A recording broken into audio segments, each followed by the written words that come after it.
The following is a production of Medfield TV, Community Shows.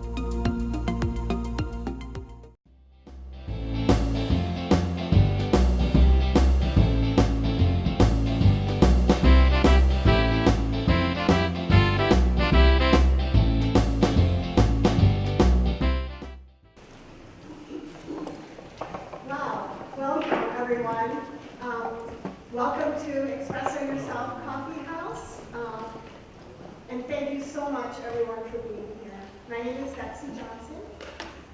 And this night is sort of the offspring of my experience this past summer.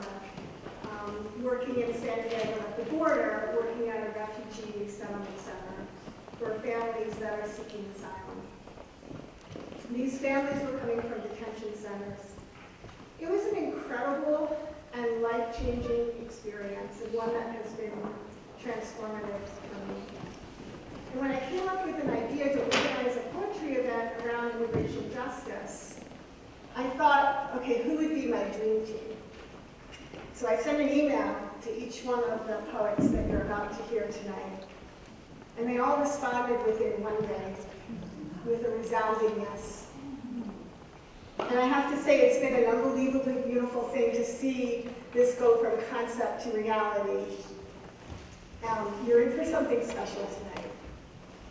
These poets that you're about to hear, they're here because they care about social, racial, and immigration justice. They're here giving of their time and their energy to share their art and support the fund for detained children. We hold the tenet that when we see one person in crisis, we cannot turn away. Between May and early June, more than 60,000 children were detained at the U.S. border. Witnesses have reported physically and emotionally harmful conditions in the detention centers. Children no older than 7 taking care of infants and toddlers. Grossly unhygienic conditions, unsafe conditions, and the result has been numerous cases of illness, malnourishment, sexual assault, and even death. These poets are here because they know that showing compassion to those who are suffering is core to who we are. 100% of the donation that you make to the Fund for Detained Children will support 2 organizations, the Young Center and the Interfaith Welcome Coalition. The Young Center is the only organization in the United States providing independent advocates to separated and unaccompanied children in federal detention centers. The Interfaith Welcome Coalition provides critical supplies to asylum seekers and migrants in crisis, distributing backpacks full of essential items at the bus stations and elsewhere once people have been released from detention. I believe with everything in me that our humanity is bound up in one another's. And in the midst of this inhumanity at the border, we should not forget that we are all spinning together in this tilt-a-whirl in space. We're here together, and what happens to one of us happens to all of us. We are one face with one set of eyes, staring into the darkness together, searching for and chasing the light. We are one set of lungs, breathing the same air, hoping it is fresh. This is our home. And while I can talk all night about my experience working with Combined Jewish Philanthropies at the border, I'd rather paint a picture of the moments with you. You see, I believe our lives, when broken down and simplified, are just a menagerie of moments. Moments of good, moments of bad, and everything in between, and mixed and melted of the two into each other. There was that moment that I placed my hand on my heart as I handed over food to a mother who returned the gesture to me. The moments of follow the leader with 8-year-old Anthony as we stomped and jumped and hopped and slid and danced around the dormitory. The man in quarantine lying on the bed who, when I approached, apologized for what I don't even know, as if his ramshackle body should take the blame or be accountable for my feelings of discomfort. The moment when I saw 3 small children, all different shades of skin, rolling balls to each other and giggling. The Haitian woman with the blank eyes who watched her children get slaughtered sat in the far corner and silently staring at a wall. The 2 Russian families who found each other at the shelter and formed their own extended family and traveled together after that. Sitting on the ground with 9-year-old girls drawing hearts with chalk because we didn't need Google Translate to find shared language. The bottle of water offered to a volunteer from a child who just wanted to give back to the woman who'd been playing soccer with him in the sun on the rooftop for 45 minutes. You see, all we have and all we can do with the time we're here, in wonder and joy and heartbreak and aching, is to just tie bits of ourselves to these moments and let them breathe as we breathe.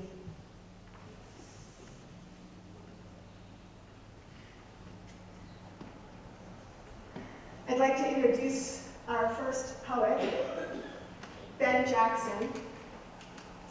Ben is a poet, a political activist, and co-founder of No RA, which is an anti-NRA nonprofit organization.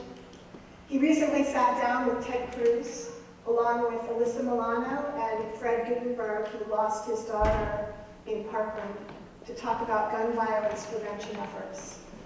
He's the father of a medically fragile teenager who happens to be one of my favorite people on planet Earth.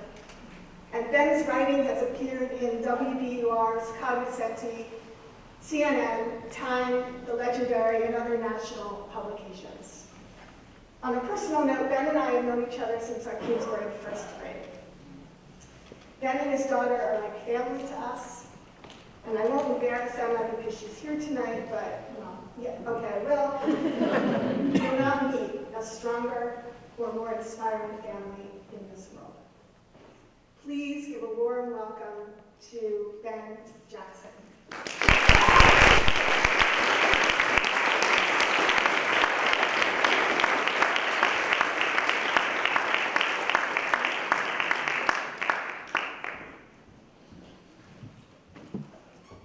Thank you all so much for being here.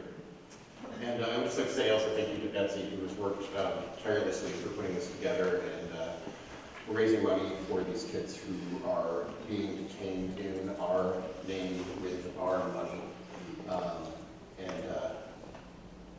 The fact that we're all here and people like us around the country are standing up and saying no to this is so important, and we have to keep doing it. So thank you. Hanging outside a Texas prison, caging the tired, the poor, the masses huddled under the gleam of a silver blanket, the new Colossus would make a perfect tweet. Hashtag mocked fry with a razor wire emoji, sarcastic trolling for the new America, the new Babylon, the new Boston. Far from that broken border where I can ignore the fact that my 401k fills 401 cages. Fidelity used to mean strength and prudential foresight. Now they mean that I profit by locking kids up and sending them away to a country that can't save them. My future is guaranteed at the cost of theirs. But that's okay, because I wrote this poem. I wrote a tweet, and so did you. Before I move on, I just want to share a little bit that we do all profit from these. If we have investment accounts, if we have 401ks, if we retire, we are making money from the companies that are profiting on this detention. The 2 biggest detention companies are a group, this company called CoreCivic and another called Geo Group. Each of these companies donated hundreds of thousands of dollars to the Trump inaugural just before he was sworn in, and they were rewarded with giant detention contracts, which we are now filling. These are public companies, and I just want to share a few of the largest shareholders of these companies. I suspect they will sound familiar. Vanguard Group, Prudential Financial, BlackRock Inc., State Street Corp., JP Morgan and Chase, Russell Investments, Bank of New York Mellon, Bank of Montreal, Charles Schwab, American Century companies, Wells Fargo, Invesco, Vanguard, State Street, Prudential, they own them all. And if you own stocks in these companies, you own private prisons that are detaining children. And I would encourage you all to be activists with your 401ks, with your retirement accounts, with your companies to divest from these for-profit prison stocks. So Betsy mentioned that I work in gun violence prevention. A very dear friend of mine, Fred Guttenberg's daughter Jamie, was murdered in Parkland. And you guys may have recognized Fred. He makes news every once in a while. He shows up in places that are inconvenient for people in power who won't listen to him and tries to talk to them. And when Brett Kavanaugh was having his confirmation hearings, Fred went to the front of the room and tried to shake Judge Kavanaugh's hand. He put his hand out and he said, "My name's Fred Guttenberg, my daughter Jamie was murdered in Parkland," and Kavanaugh turned and walked away from him. He would not look him in the eye. And this is doubly important today because I just learned that Justice Ginsburg is again in the hospital. And so if we could all keep her in our thoughts. But I wrote this piece shortly after that incident with Fred. A father lives between two moments, here and not here. His daughter in the safety of a stairwell, one step here, one shot, gone. Crimson replaces her favorite orange, and rivulets replace ribbons on the fulcrum between a future and a passing, in the almost of a high school highway. A phone rings on the highway, and he dies while driving. He dies while he eats his breakfast. He dies on a plane, on TV, on the phone. He dies in public, all of us watching. He dies alone in the dark of his child's frozen room. He dies with her, but he still has hands, a voice, a daughter living in that split second.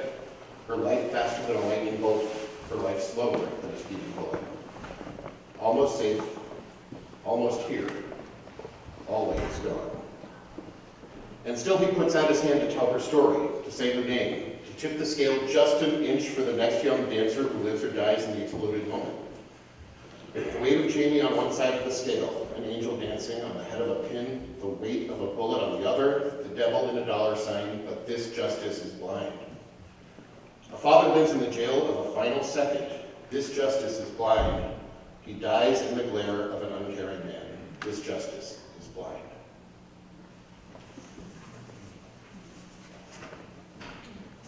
So many of us have things that we use to identify ourselves, that we think of as who we are. Mine is often my beard, and it's, hides a lot. So, and a couple years ago, I was shaving, and if those of you who have facial hair know, this is a delicate moment. And if you're trimming, sometimes things sort of fly around in the air, get in your nose, and you sneeze. And if you sneeze with a beard trimmer in your hand, you know that this is the end of your beard. And I once lost my beard in such a fashion, and it made me sad. And since we are in a church, I thought I would share my requiem for a beard, a sacred haiku. 1, intro you.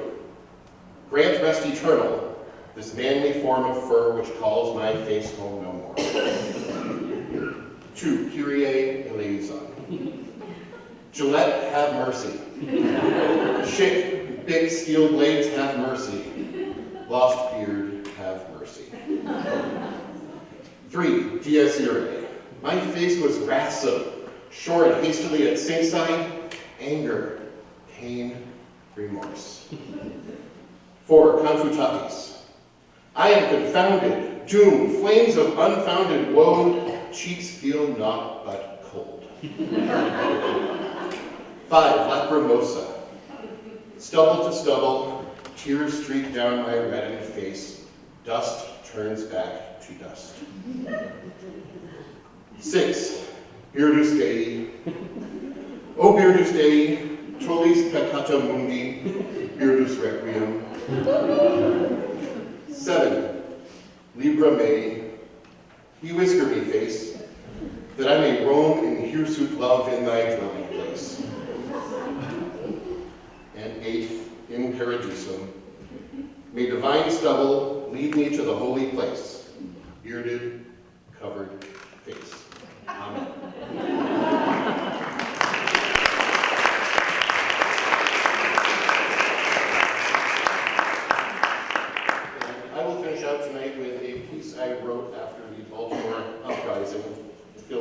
piece that I am always writing, and a piece that I wish I could stop writing.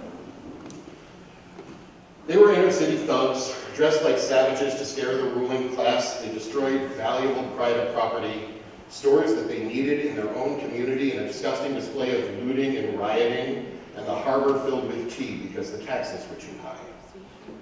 They were hooligans. They held no regard for millennia of tradition. They were tramps and hussies begging for a government handout in a wanton display of hysteria that their men couldn't cure, all because they wanted to vote. They were kids and they were rowdy. They were blowing off steam. Sure, they smashed a few windows, and yeah, they flipped a few cars, but boys will be boys. And most businesses were insured in their cars, too. Besides, it's a hell of a thing when your team wins. They were marching. Nonviolent and peaceful, we beat them on a bridge and we bombed their churches. We dragged them behind cars and we hung them from trees. We shot Medgar. We shot Martin. We shot Malcolm.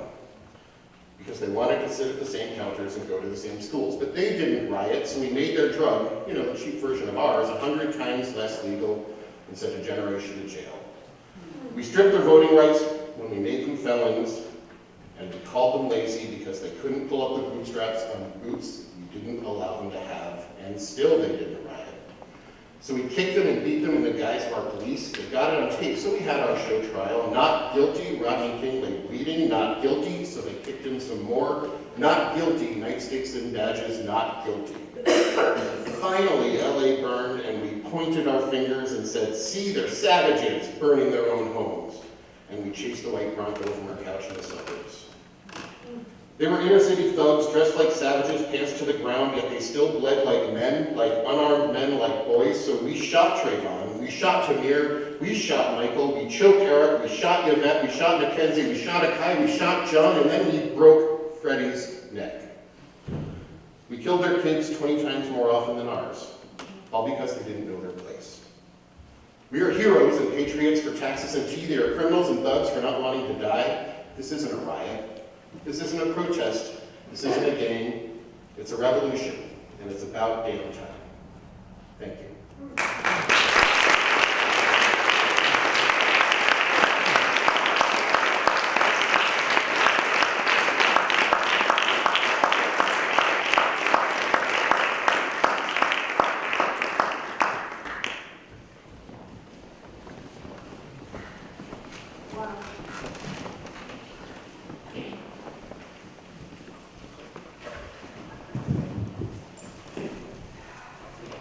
Thank you very much.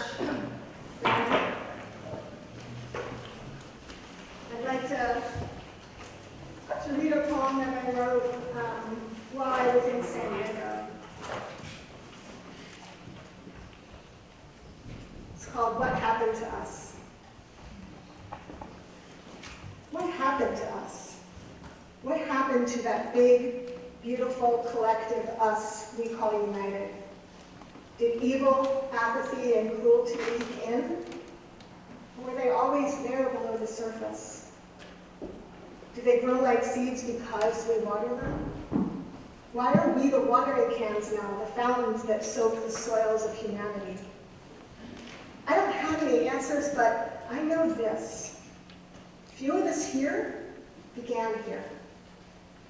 And the few that did were decimated and destroyed, pushed into tiny corners of earth, bordered and controlled. We told them we belonged here.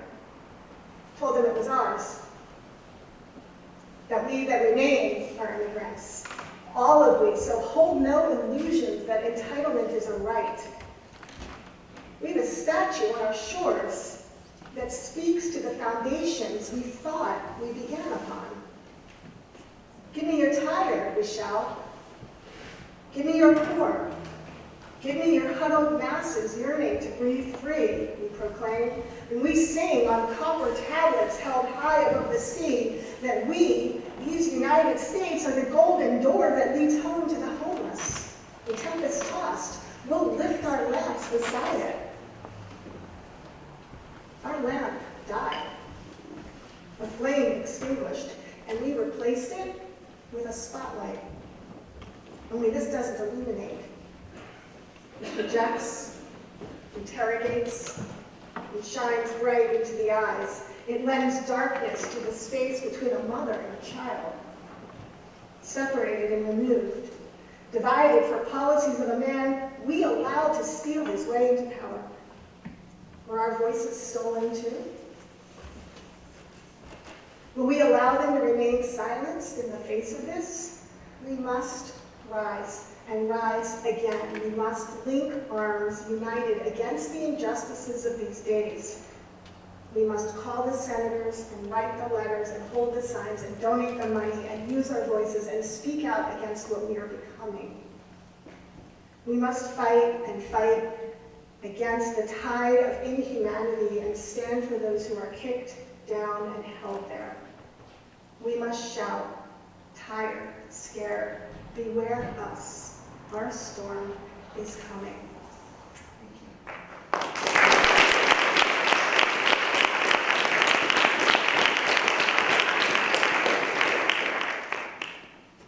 I'd like to introduce Amy Maverick. Amy is an award-winning performance poet, playwright, storyteller, and organizer for social justice. She recently completed a memoir about racism, sexual violence, and what it means to be free. I've known Amy for several years now. My favorite memory of Amy was the annual Natick Poetry Slam competition, where we both competed, and where I tried to memorize my piece, which was a huge mistake.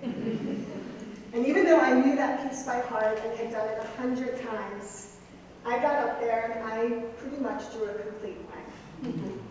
I stumbled through, skipping a couple lines that wouldn't come to me, ad-libbing a little bit while I was up there, and I sat down mortified, just mortified. And somebody handed me a folded up note from Amy. And it said, "You did a great job. I loved your piece, and don't worry, that happens to everyone." I'll never forget that. I think I still have it. So I'd like to ask that you give a really warm welcome to amazing poet, Amy Maverick.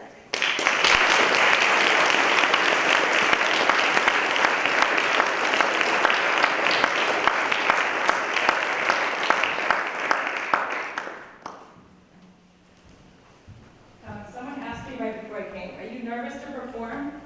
I'm not nervous to read the poems, but I'm nervous to wear these shoes. As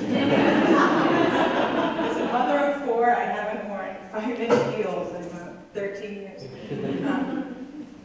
So when Betsy asked me to do this, I could pull a few things out of my memoir that were related or tangentially related to immigration or the sense of belonging. And I wanted to take the opportunity to write a new piece. So I did, but the thing is, it's not my story. And I think that it's really important to come to the poets where they're telling their own story. And I want to recommend a few: Javier Zamora, Eugene Chen, Yosimar Reyes, and you can ask me afterwards if you want to write these down. And there's a group called the Undocu-Poets at Sibling Rivalry Press. And you can really hear in their own words. I'm going to read you a poem by Jose Olivares, who's a really wonderful poet. He's the son of Mexican immigrants living in Chicago. It's called "My Family Never Finished Migrating, We Just Stopped." We invented cactus. To survive the winters, we created steel. At my dad's mill, I saw a man dressed like a Martian walk straight into fire. The flames licked his skin, but like a pet, it never bit him. In the desert, they find our baseball caps, our empty water bottles, but never our bodies. Even the best ice agents can't track us through the storms. But I have a theory. Some of our cousins don't care about LA or Chicago. They built paradise under the sand, under the bones of our loved ones, worn thin as needles to threaten away blue agents, bones thin as guitar strings to welcome us home.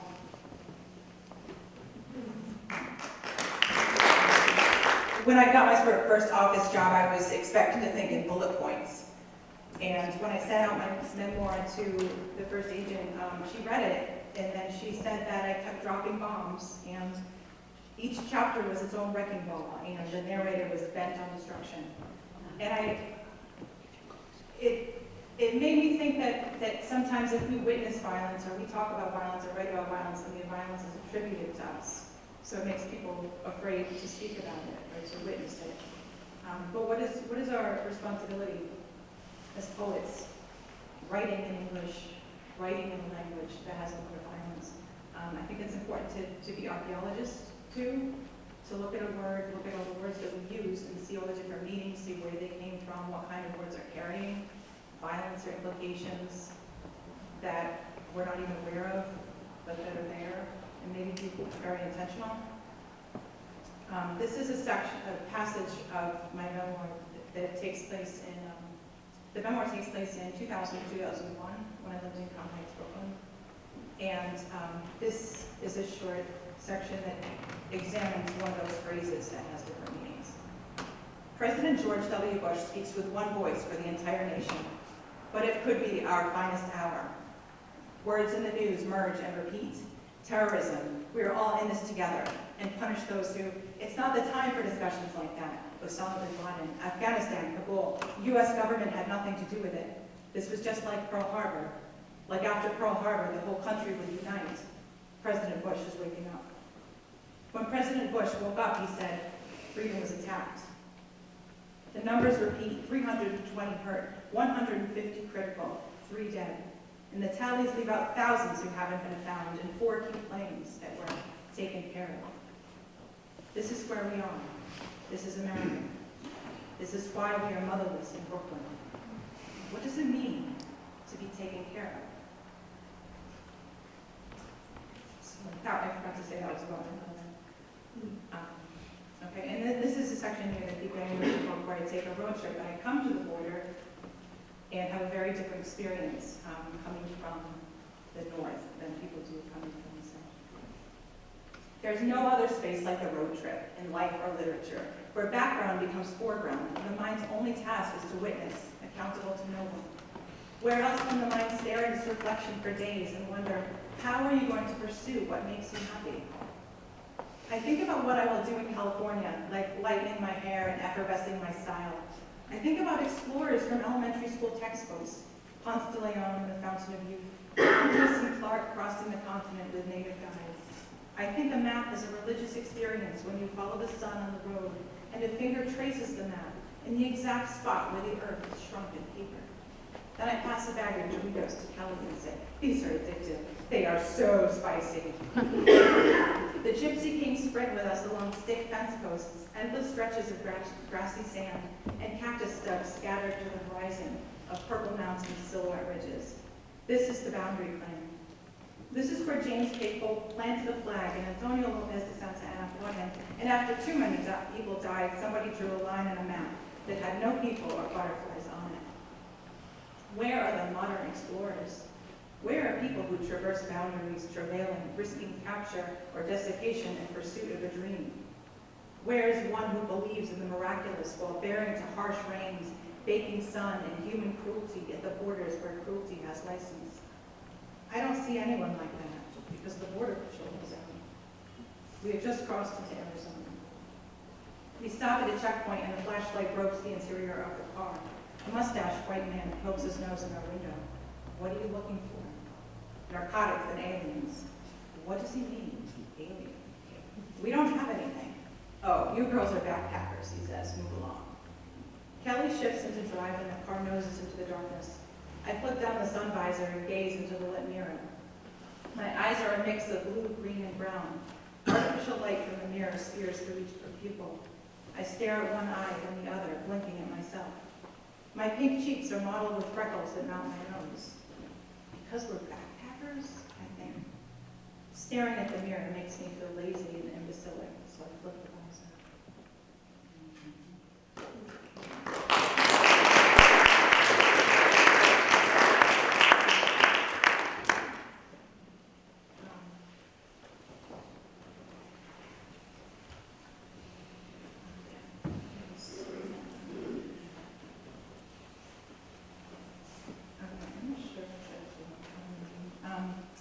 do the poem that I wrote. You guys understand that this is a projection of me trying to have some empathy for people coming to the border. It's not my experience, it's imagined, and it's probably inaccurate, but it was a way for me to channel my feelings. And it was inspired by stories of people, teenagers, children who were crossing the border without their parents because they thought they'd have a better chance on their own. And the phrase that was being used to describe it was se tiraron. They launch themselves, or they throw themselves over the border. You want to give up, but you can't. You might die, but you don't. You can't fall on, but you do. Tienes derecho a permanecer violento. You have the right to remain violent. Asylum means safe haven. A haven, welcome, not refuse. Asylum is the dream of refuge. I refuse to be hazed and integrated and tased and locked out for clocking out of violence instigated and inflicted in silence. Don't tell me it's futile to penetrate America the Guru. The greatest brutality is your mask of neutrality. Violence propelled me this way. You threaten violence to keep us at bay. I'm coming anyway. Quieres rendirte, pero no puedes. Podrías morir, pero no mueres. No puedes seguir, pero lo haces. Why are you afraid? Am I threatening you? Am I terrifying? What did I do? You are trained to demean us, so you're petrified to find there is no difference between us? Are you afraid to let me come in? Afraid of what is contained inside this skin? Are you afraid of my lack of wealth? Afraid of me or of your father, your boss, or yourself? Afraid if you let go, you might ruin it. Afraid of what you might do while you're doing it. You want to give up, but you can't. You might die, but you don't. You can't go on, but you do. Un sueño de hogar is not a criminal wish. You treat us like animals, but who would treat an animal like this? Nature doesn't separate. There's no fissure in the ground we have to go around. But in the city, a dense crew ordered a fence through. They torture me to recompense you, and my greatest ambition is to pay the rent when the rent's due. Quieres rendirte, pero no puedes. Podrías morir, pero no mueres. No puedes seguir, pero lo haces. Venga, venga, venga. I only want to survive. I want my family alive. In the moonlit nights, I dare to dream what it would mean to thrive. There is nowhere to go, no place to rest. Under a bridge or inside my chest, will I ever arrive at a safe place? Will I have to apologize for my face? Will I ever relax? Will I ever go back? Will my leaving sabotage my mother's peace? Me tiraron al otro lado, me tiraron al lado. Quieres rendirte, pero no puedes. Podría morir, pero no mueres. No puedes seguir, pero lo haces. Tengo derecho a permanecer silencio. I have the right to remain silent. I'm holding in the screams until my lungs are aching, like I'm climbing up a ladder while the rungs are breaking. Burning for some water as my body's baking. I've eaten nothing but tuna for a week, and I still believe in a haven I seek. Me tirado allá. I launched myself. I can't take the risk of my mother's kiss. Blowing on the ember of a dream. Me huérfano al otro lado. I orphan myself to the other side. Somewhere en el otro lado, I will not have died. Quieres rendirte, pero no puedes. Podrías morir, pero no mueres. No puedes seguir, pero lo haces. You want to give up, but you can't. You might die, but you don't. You can't go on, but you do.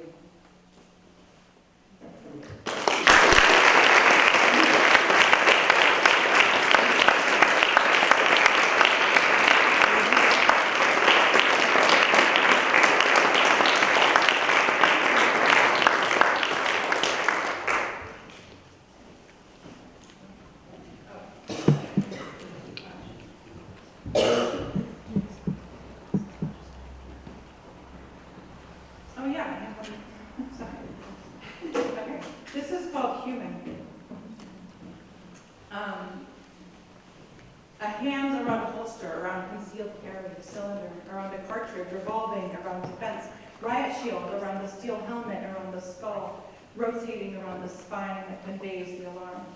Safety around the bullet and blade block vest with ballistic plates in the chest pocket, around a body around denied, around the warning, around electrons, around the coil, around the solenoid lock, around the cell, around the body, around the terrorist threat, restricted clearance, around top secret, around surveillance, around security, around the sniper, around the crosshairs, around the target, around the body, around instability, around transformation. Reject the sniper, arrested, corrected, the sniper, protecting the wall, protecting separation, protecting the secrets, protecting the image, protecting the bodies, protecting the excruciating tickle of unrest around the humiliating impulse to raise our arms and be held.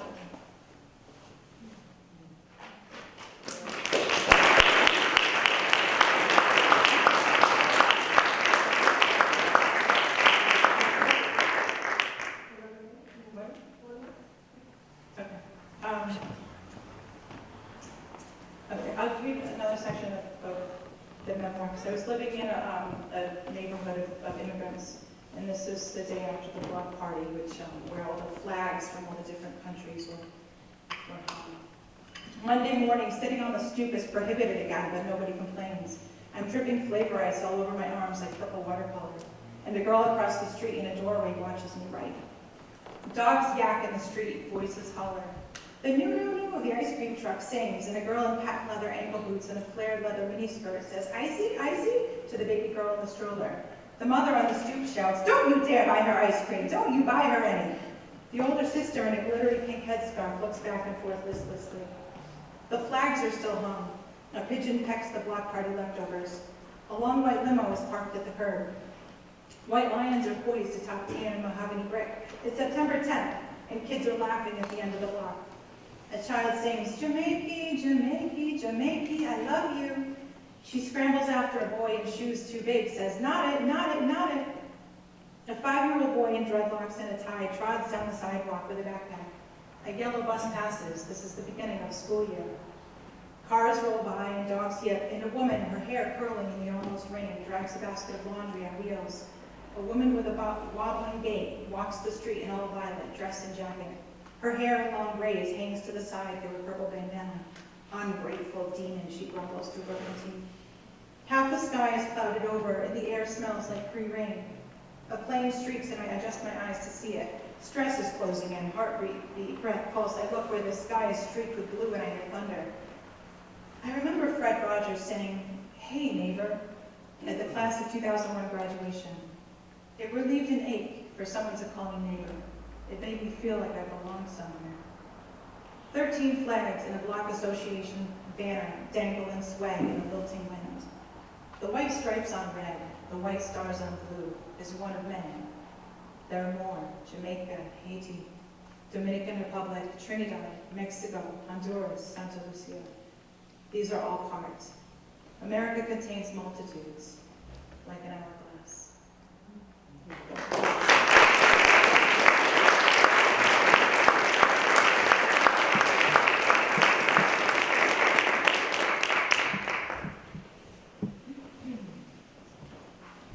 Thank you, Amy. I want to read, I wrote this shortly after I got back after watching the news. It's called I Am Not Wrong, because I'm not.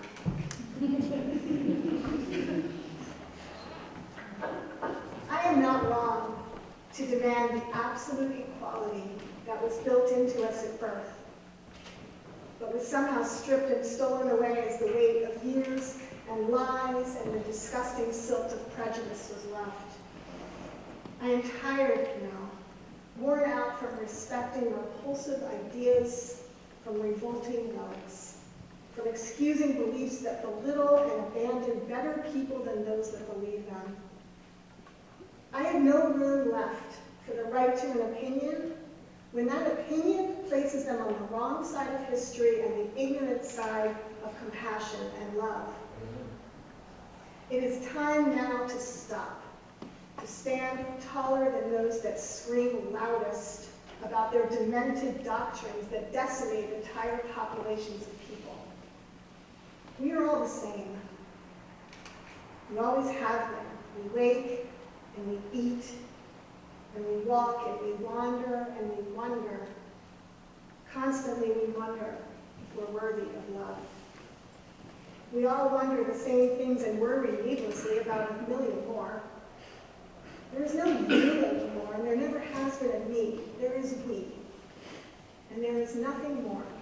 Throw a stone and it will bring our blood to the surface of our skin. It will bruise our cheeks and break our bones.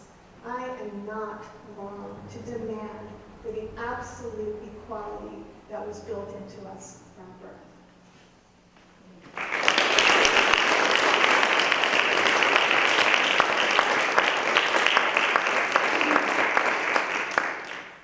I'd like to introduce Thea Iberall. Thea is an award-winning writer, storyteller, director, and scientist. She is the author of The Sanctuary of Artemis, a book of contextual poetry, and the visionary novel The Swallow and the Nightingale. She's also the writer and director of the musical We Did It For You, A Woman's Journey Through History. I met Thea several years ago when she featured her poetry in Natick, and she blew my mind with her unique style of storytelling and her multi-layered style of poetry. In many ways, to me, Thea is a poet's poet.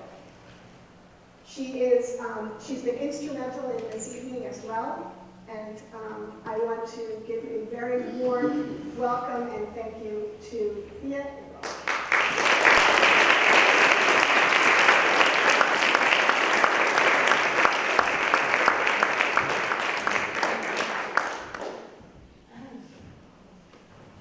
Okay, I'm not the director of We Did It For You. I'm the producer and the writer, but not the director. Just want to clear that up. And I also featured at Expresso last time, so I felt funny about taking more space here at another Expresso, but Betsy asked me, so I'm just going to do a short. I'm just going to do two pieces because Betsy asked me for one of them. Can you hear me okay? Yes. Okay, super. In 2015, the Pope wrote a climate encyclical and tried to use the weight of his enormous platform of 1.8 billion Catholics to spread this message as a moral compass to try to tip the direction of the global energy use. Does everybody remember this? Yes. Well, the moral response was loud. The U.S. bishop said it's our marching orders for advocacy. The Anglican Church issued a green declaration. It was welcomed by the World Council of Churches. The Secretary General of the UN also welcomed it. A letter was signed by over 400 rabbis welcoming it. The encyclical gave a boost to the divestment movement of fossil fuels. The Paris Climate Agreement was signed by 195 countries to keep temperatures rising from more than 2.7 degrees Fahrenheit. So things looked really good in 2015.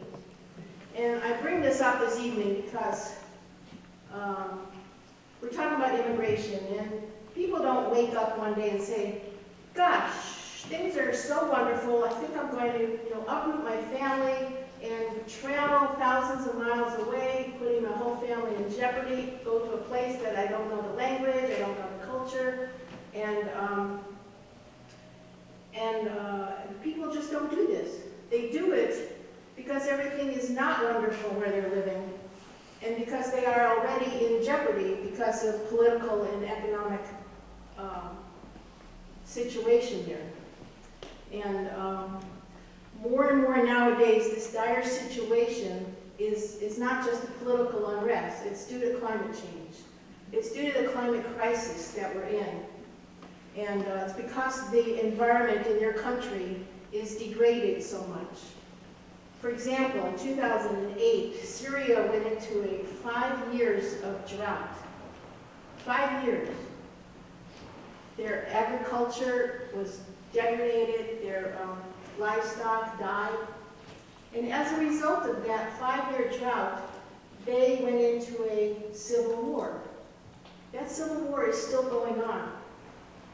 And Syrians are leaving. 3.8 million refugees have left Syria because of climate change. Because of climate change. 20% of the global land area is experiencing drought across this world right now. And it's estimated by 2025, 1.8 billion people will be living in an area of water scarcity. And as sea levels rise and droughts occur, there could be as many as 200 million, 300 million, people say even 500 million people as environmental refugees by the year 2050. And what are the global governments doing? They are deciding to produce 120% more fossil fuel by the year 2030. This puts us on a path of the degrees temperature rising for the global Earth of 7.2 degrees Fahrenheit. I bring this up because in 2015 I went to Washington, D.C. Because the Pope went to Washington, D.C. And because the Pope went, I went. Because I'm Jewish. 200 of us moved our Yom Kippur services to the steps of the Lincoln Memorial so that we could support the Pope's encyclical. It was the holiest day of the Jewish year, the Day of Atonement, the day that we fast and we atone for our sins. And I'll never forget it, as the sun was setting over the Washington Monument, turning it this golden pink, we read our sins. Now usually, the sins that we read are for our self-absorption and for not paying attention to our spiritual development. But this time, it was different. For the harm, the hurt, the damage we have caused by not recycling. Via kulam eloha selechot selach lanu mechalanu kaper lanu. For all these sins, Spirit of mercy, forgive us, pardon us, grant us atonement. For the harm, the hurt, the damage we have caused, for killing 10,000 species a year and cutting down the rainforests. Via kulam eloha selachot selach lanu mechalanu kaper lanu. For the harm, the hurt, the damage we have caused for using fossil fuels. Via kulam eloha selachot selach lanu mechalanu kaper lanu. We could hear the Pope's voice across the reflecting pool. And at that same time, we were reading the prayer for the earth right from his encyclical. It was like we were reading it right back to him. Bring healing to our lives that we may protect the world and not prey on it, that we may sow beauty and not pollution or destruction. Usually in the service, we read from the books of the prophets. But this time, it was different. We read from Martin Luther King, who said all life is connected, tied to a garment of destiny. What affects one affects all. I could see the Canada geese landing in the water. I could see the airplanes flying overhead. I could see the little bugs crawling on the ground. We ended the service with the Kaddish, the Jewish prayer for the dead. Usually, we read it just once. This time, we read it twice. Once for our ancestors, and a second time for all the dying species. They asked us in the service to finish this sentence. When I think of the world, it breaks my heart because, for me, it breaks my heart to think of my grandchildren. I watch their 3- and 4-year-old little hands reaching up for peanut butter, and how they spin around for joy when they play with their dad, and how they curl up at night feeling safe in their beds. They don't know that resource wars have already started, that millions are on the move, running from debilitating drought and rising waters. When they're in their 20s and their 30s, and they are desperate for food and running from wild weather, will they turn to me and ask, why didn't you do more? What will I say? That it was different back then? That I was too dazzled by the conveniences of capitalism to join into a solidarity economy? That I kept using gasoline, I didn't put solar panels on my house because of the expense, and I didn't stop oil companies from building pipelines and fracking because I had something better to do? I'll tell them I went to Washington because I believe one pope can make a difference. And I'll tell them that I wrote this story that I shared with some people one night. People that want to sow beauty and not pollution and destruction. People who believe that all life is connected. And I'll tell them that I looked into those people's eyes and I asked them to join in. Because together we can face the future, together, united. We can share this burden of fear. Because this time,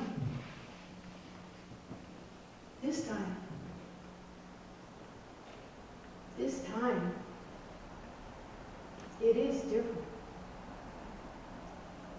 And in your pews in front of you, I have put a piece of paper of things that you can do. Do anything you want on that list, or do something else. Just do something for your grandchildren, for your children, for yourself. Thank you.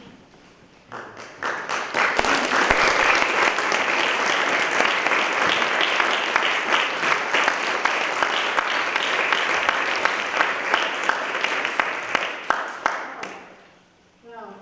I can't believe that was 42. Okay. That's all I was going to do, but Betsy insisted that I do one of her favorite poems. I wanted to just focus on the immigration issue, but she loves this poem. And it's about my mom. I moved in with my mom in Southern California in 2010. She was in her 90s then. And because I lived there in this retirement community, it was 18,000 people lived there. They had hundreds of clubs, and they had 7 clubhouses, 6 swimming pools, and an auditorium, a theater that held 800 people. And the theater guild there put on plays. And since I moved in, I could participate in the plays. So I auditioned one time for this play called Copacabana. And I auditioned telling the story about my mom. And in this story, my mom starts singing this song. And in the middle of the audition, I forgot the song. So I asked my mom to come up.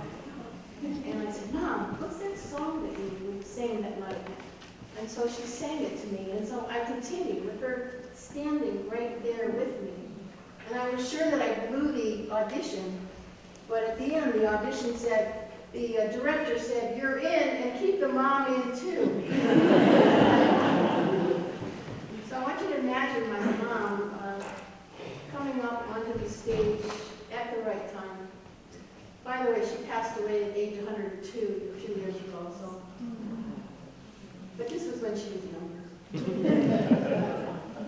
There's the big things, the yeses on the invitations, the airplane flights, the crowd of relatives singing happy birthday, the 96 candles on the cake. How we figured out she's older than Mickey Mouse, yo-yos, even bird's eye frozen peas. They all wanted to come, her cousins and siblings, and they all did. Except for her younger brother, who was too sick to travel, so we Skyped him in from New Jersey. But someone said it was the little things that count. And I started thinking about what I'll remember most from that week-long party. And it's this. The night before everyone arrived, my mom and I are alone in the kitchen, and she tells me that she tests herself to keep her brain going, because you see, she's afraid of forgetting our faces and names the way her favorite aunt from the old country did when she went to visit her at the nursing home. My mother's standing by the stove. A skylight brings us everything we need. And she says one of her tests is to remember the lyrics to songs. And she starts to sing. Are you lonesome tonight? Do you miss me tonight? Are you sorry we drifted apart? She's shifting her weight from foot to foot, imagining, I imagine, my dead father, young and virile, and the night Frank Sinatra sang it at the Copa with Tommy Dorsey's band.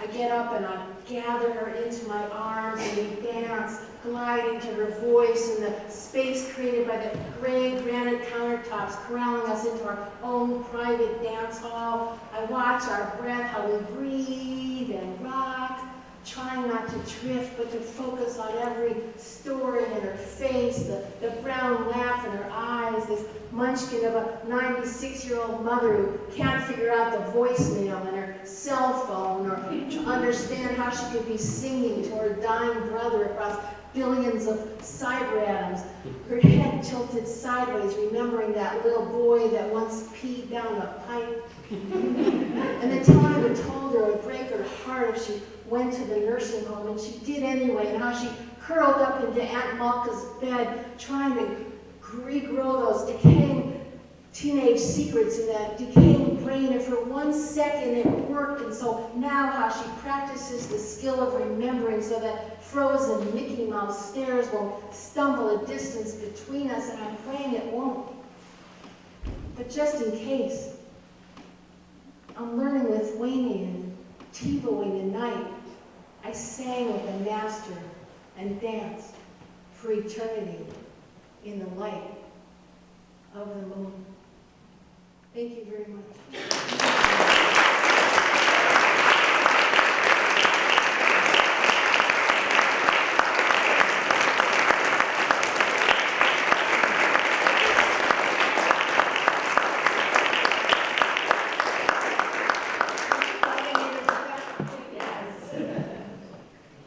I'm just going to take this opportunity to thank a bunch of people who really helped make this night happen. Expresso Yourself Coffee House, thank you for hosting this event. I want to thank Medfield TV for being here, the First Parish of Medfield, and the Green Sanctuary Committee of First Parish for all the publicity that they've helped create. Lots of people behind the scenes helped with setting up tonight, all of the goodies downstairs, and making this a comfortable space. And those people are Louise Ration. Can she stand? Is she good?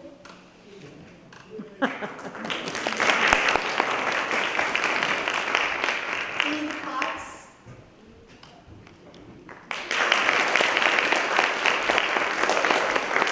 Diane Maxon.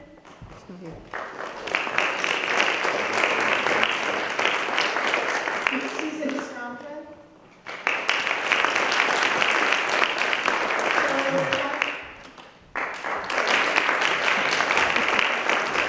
And Duncan Kluber.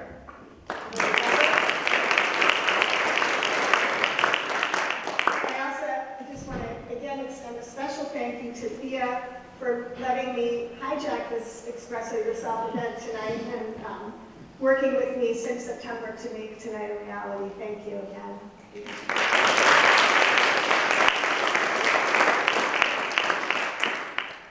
I'd like to introduce Jamel Adams. Jamel is a Natick treasure. He is a high-energy slam poet and also happens to be the Dean of Students at Brandeis University. He was an electric TEDx Natick Talk presenter and is well known in the Boston area for leading workshops dealing with issues of diversity. I got to know Jamel more when he and I both became part of the Natick High School Advisory Board, where we joined Principal Mr. Harrigan, as well as other parents, students, and faculty of the high school to address issues of diversity.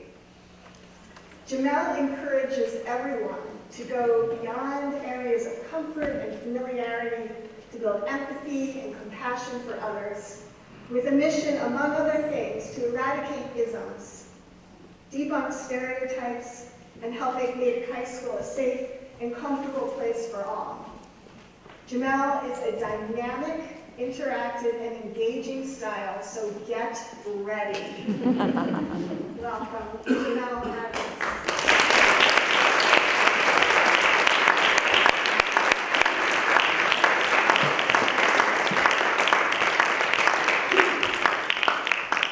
Wade in the water, wade in the water, children, wade in the water.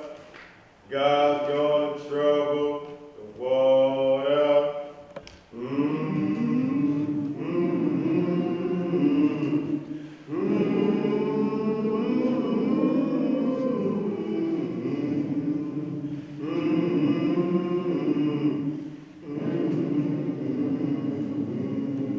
Keep it going. Imagine going to church and getting shot. Imagine pulling out your wallet and getting shot. Imagine using your cell phone and getting shot. Imagine calling out for help and getting shot. Imagine having a broken tail light and getting shot. Imagine your child in the back seat when you get shot.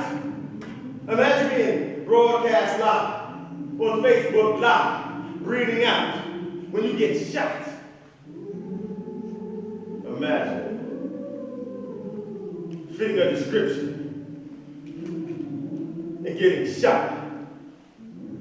Imagine being handcuffed on the ground of a train stop and getting shot. Imagine waiting for a friend in the coffee shop and call cops put you out. Imagine being asked for trust you ain't got. Imagine college, graduating, celebrating, and getting shoved off the stage with that degree you just got. Imagine getting choked out for selling cigarettes until your nose loses snot. I mean, your snot box rock like you've been shot for being alive on a day that's hot. Imagine praying every day not to get shot. Imagine every blue uniform you see gives you flashbacks of getting shot. Are you tired of this? Imagine being tired of getting shot at. Imagine they tell your family you've been shot because they forgot. Forgot to check the plot. Forgot to apologize to adding you onto the family plot. Forgot to locate a non-lethal spot to place the shot. Stop. Shots fired. Are you not entertained? Imagine being fired as a slave and then getting shot. Your love getting shot. Running for freedom and getting shot.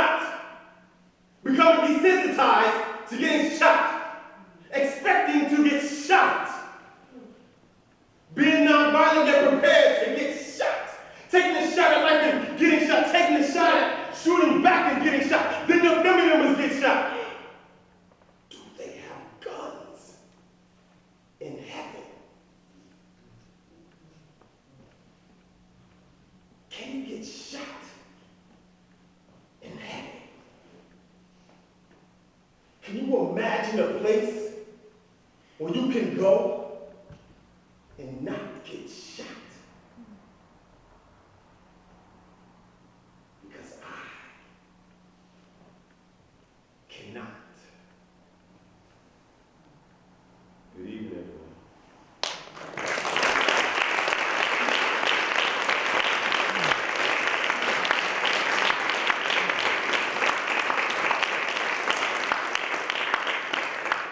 Good evening, everyone.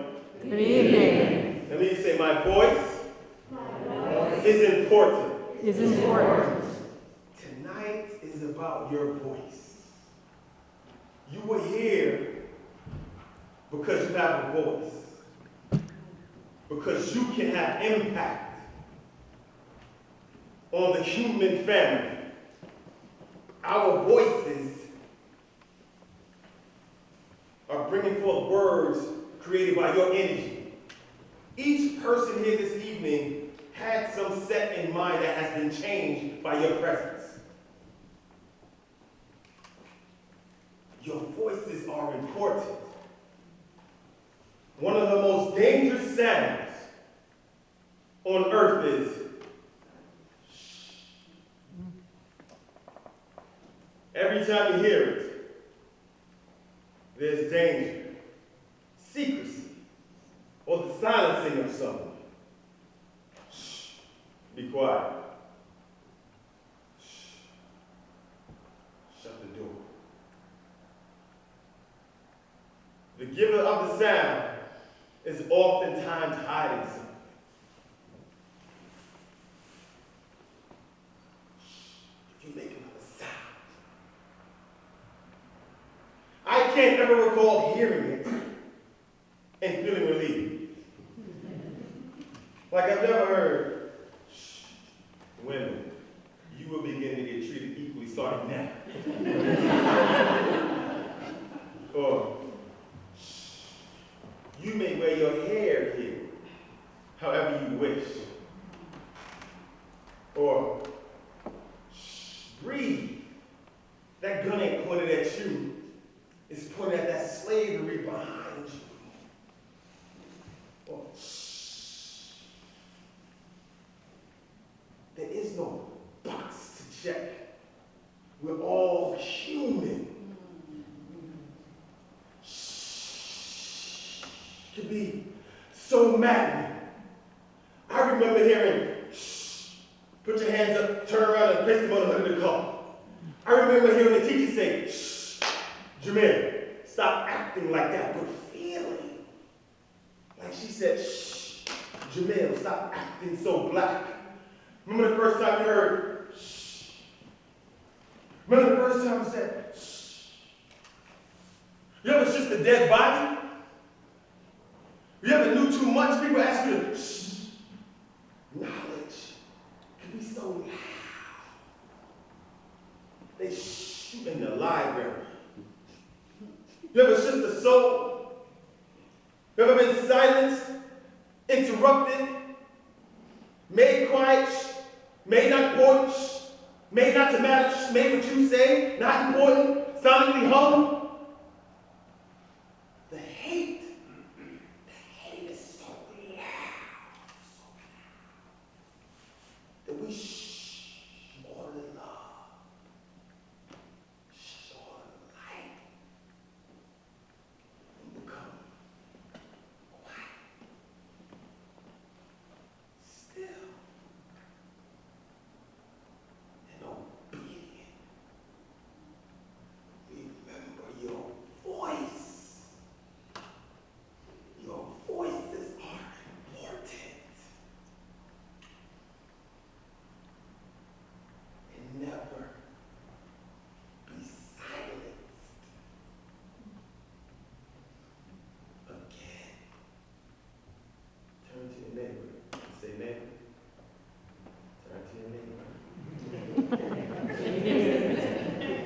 Say, neighbor, I won't allow you to be silent. Say, neighbor, try not to allow me to be silent. Now, if you would, please rise. If you're able, willing, please rise.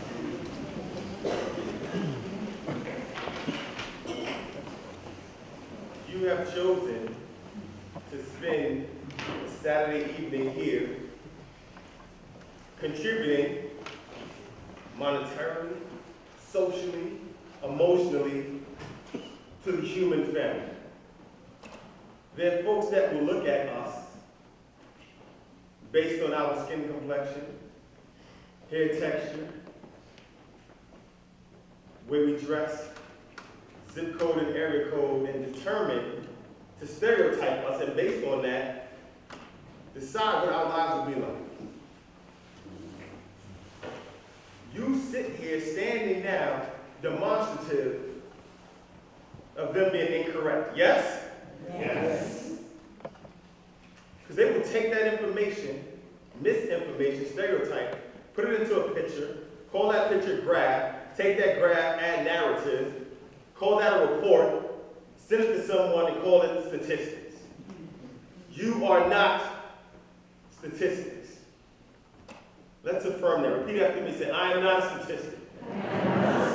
Say it like you mean, I'm not a statistic. I'm not a statistic. Statistics do not define my identity. Statistics do not define my identity. In fact, my identity defies statistics. Statistics are static. In the accomplishment of my beautiful destiny. Statistics move out of my way. I said statistics move out of my way. We said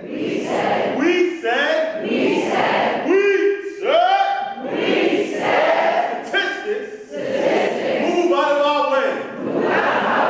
If you would, turn to your neighbor and put both hands up. If you have an odd number and there are 3 of you, then you are a community, and that's okay. So turn to your neighbor or your community. If you're in a community, make sure your palms are facing each other.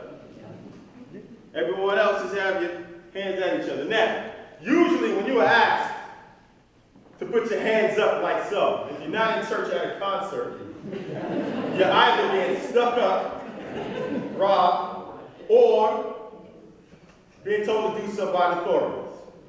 I would like to use this position and this request to affirm something positive, to affirm that we're not statistics, to affirm that we're members of the human family, to affirm that we will be there for each other, to affirm that this energy will not end this evening.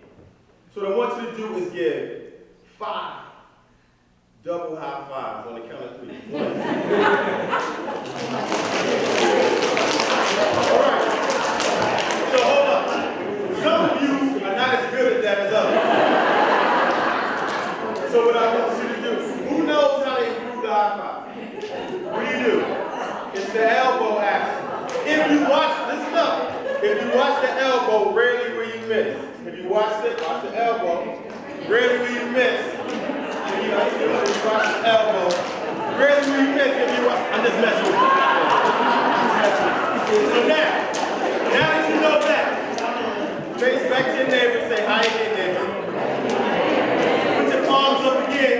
And now that you know this little secret, what I want you to do is 15 of those when I count to 1, 2, 3, go for it.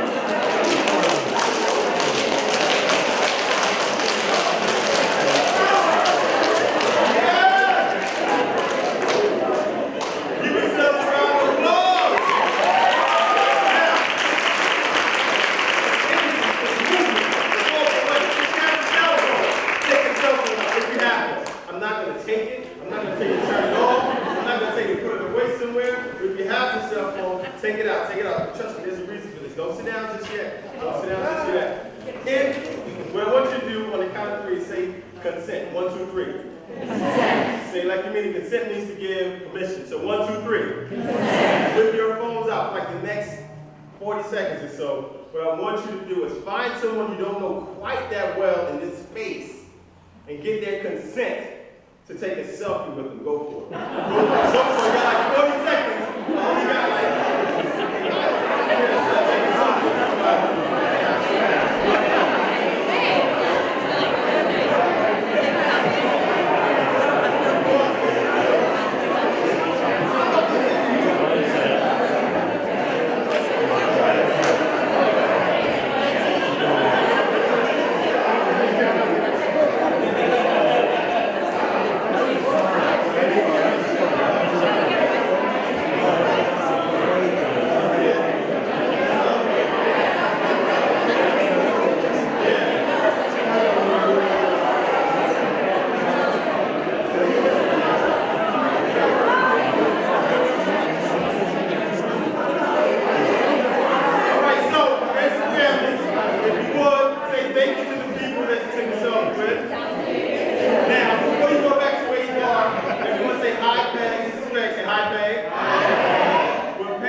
As female, woman, or girl, those of us who do not identify as so, I would like to ask you to acknowledge the genius, the strength, and majesty that is of those who do identify as female, girl, and woman. So we could, because this, without question, you all have been disrespected, not given credit, and just completely, just really, I gotta go in the church, so I can't say it again. It's just been really horrific. So I ask those of us who don't identify as such to acknowledge your genius, your strength, and your majesty. Good. Acknowledge the Lord. Appreciate it. Thank you. And so, now, with that, I will share something else. Now, here's the thing. What you didn't know, I mean, this whole TED Talk thing about this, but real quick, raise your hand if you took a selfie with someone you didn't know quite that well. Look around. It didn't take finding out what someone's political ideology was. It didn't take finding out what their ethnicity was, what the actual race is, although both are human constructs. It didn't take finding out whether they're a Red Sox or a Yankee, well, you probably know I'm a Yankee fan, but it didn't take all of that. That didn't stop us. Those labels didn't stop us from getting together. Some folks getting cheek to cheek, some folks putting their arms around each other, and ultimately coming together to be immortalized on this evening.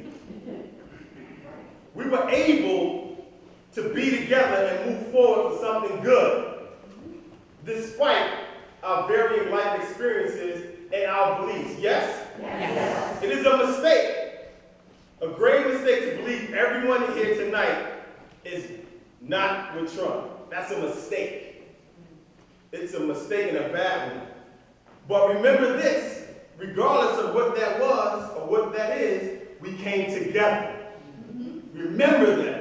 We came together. Now the rest of the world can get on this. Will we be better? Oh, yeah. Will we be better? Oh, yeah. All right, so with that, I want you to say once upon a time. Once upon a time. Say it like you mean it. Once upon a time. Once upon a time. We are once upon a time. Once upon a time. You gotta see. Once upon a time, there was life before us. Not as good as life with us. There will be more once upon a time that could be greater than us if we, once upon a time, us together. Once upon a time, there was life.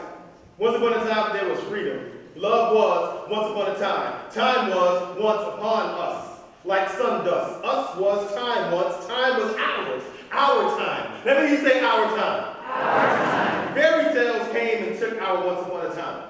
Once upon a time is not the problem. The problem is that once upon a time, we became me. Thus know us. Birth of distrust. Once upon a time, there was no lie. They lied to us. On us, through us. Once upon a time, there was just us. Once upon a time, there was no race. Could there be a time once, just justice? Once upon a time, there might be equality.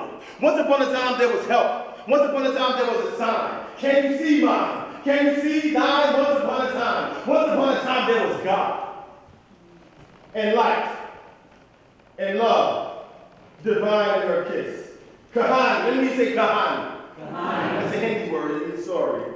Once upon a time, there were no aliens. Now some Jews are called aliens. Once upon a time, there were no borders. Now there's a new world order. Once upon a time, there was dance. Now, oh, we have this. Once upon a time, we were familiar. Now we're estranged. We've deranged the range of human emotions. Once upon a time, everyone had water. Once upon a time, we could all eat. Once upon a time, there were polar ice caps. Once upon a time, there was no YouTube. Now tragedy is viewed as comedy. Once upon a time, we were personal. Once upon a time, we were original. Now indigenous has turned digital. Term this Mars Pixar. Swing narratives parkour like monkey bars. See those angels? They are so children-like. They don't know gender, just blessing. Selfless selfies, not in the picture. Lightless light bulbs, photogenic like ghosts. Powerless light switch, always jumping off. They shine on. Remove the weapon, the people will live. Learn them some of that righteousness, the people will forgive. Kahani, kahani, kahani. Once upon a time there was we. God body. We are love. Once upon a time we will return to love. Once upon a time we will return to love. Friends and family, return to love. Turn to your neighbor and say, let's return to love.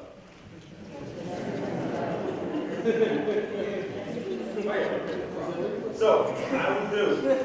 Let's end this in the same proper way that we started. If everyone could rise one last time. And get ready for my homie. In many ways, royalty in the world of poetry. Be ready for the truth.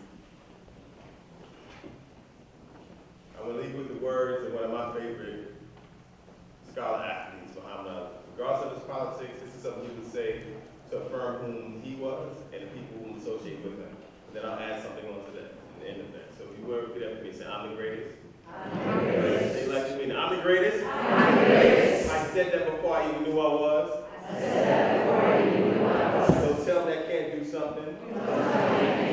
Don't tell me it's impossible. Don't tell me it's impossible. It's possible for us to make it human, for people to be here, for people to be together. At one point, all of our families, more than 95% of people who live in this country have ancestral backgrounds that include servitude, indentured, or slavery.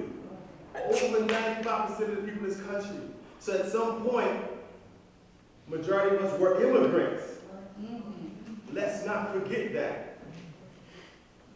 So, back to it. Don't tell me it's impossible. Don't tell me it's impossible. Don't tell me I'm not the greatest. Don't tell me I'm not the greatest. I am. We are. Double the greatest. Double the greatest. We are committed to we. Unapologetic for who we are. Unapologetic for who we are. We are the now. We are the future. Driven by love. And the passion. The solidarity of the human family. It is frustrating. But lives are not valued. Therefore, we must never sever our efforts for peace and equality. One heart, one love, one life, one people, one family. One heart, one love, one life, one people, one family. One heart, one love, one life, one people, one family.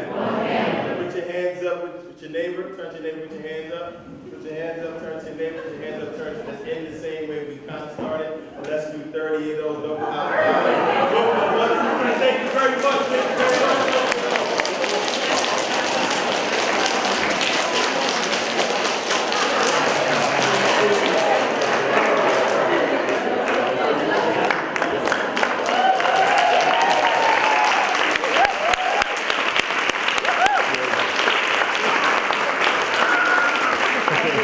Yeah,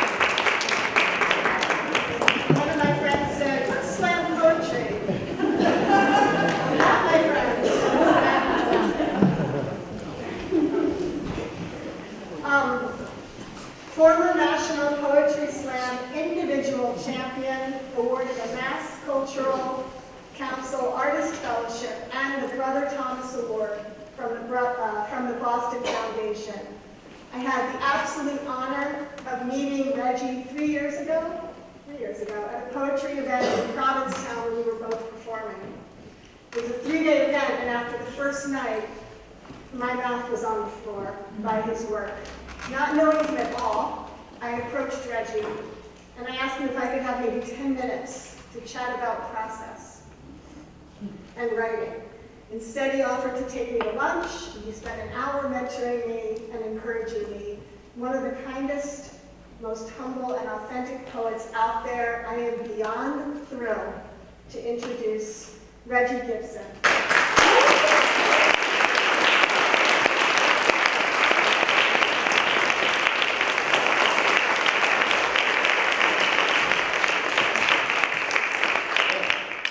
We have been fed. Thank you, Jamel. Thank you, Amy. Thank you, Thea. Thank you, Ben. Thank you, Betsy, for all you've done. This has been a wonderful, wonderful night. This is going to start with something I think that is for my people who forget what I think Jamel was speaking about why some of them might have come here. And you're going to hear a bit of what the gentleman who currently occupies 1600 Pennsylvania Avenue says. This is dedicated, I think, to my father, who voted for me and seems to have forgotten what's in this piece. Imagine for a minute you're an indigent immigrant, a refugee seeking a safe place to be. You traverse over the earth, the sand, the sod, and the sea, searching for a turf that'll simply let you breathe. You arrive in a place which is claiming to be a land of peace, freedom, justice, and opportunity, but when you get to the gate, what is it that you see? A bunch of great Americans telling you you've got to leave. Now, what I say next will get some upset, but some Americans I know come off as hypocrites. Because some Americans I know, well, they seem to forget that many of them are the descendants of indigent immigrants. Forget how their ancestors fled anti-Semitism. Forget how their ancestors ran from the potato famine. Forget how their ancestors ran from the dictator's cannons. And then a couple of generations later, their descendants act like they cannot imagine what it must be like to have to run and take flight from your home and your family because you fear for the life of your family, worn by wars, tragedy, political calamity, economic calamity. Think about it. Where would you be if others had just callously sent your ancestors back into their hellish brutality instead of opening the human heart of humanity? That's not the great America that I want to see. Somewhere in a harbor between two cities, there's a green lady who stands with broken chains at her feet, and in her right hand is a torch that, when lit, its flame represents the light of freedom, and the name that she's been given is the mother of exiles. Every refugee is her child, you see, meant to be nurtured to full maturity, and there's an inscription written on the pedestal she stands upon. Look closely, read along. Give me your time, your poor, your huddled masses yearning to breathe free. Now those words, written by the descendant of an immigrant, seems to me to make something ring that's quite resonant, that offering a refugee or immigrant a safe place of residence is what it really means to be, and not just say, you're a great American. People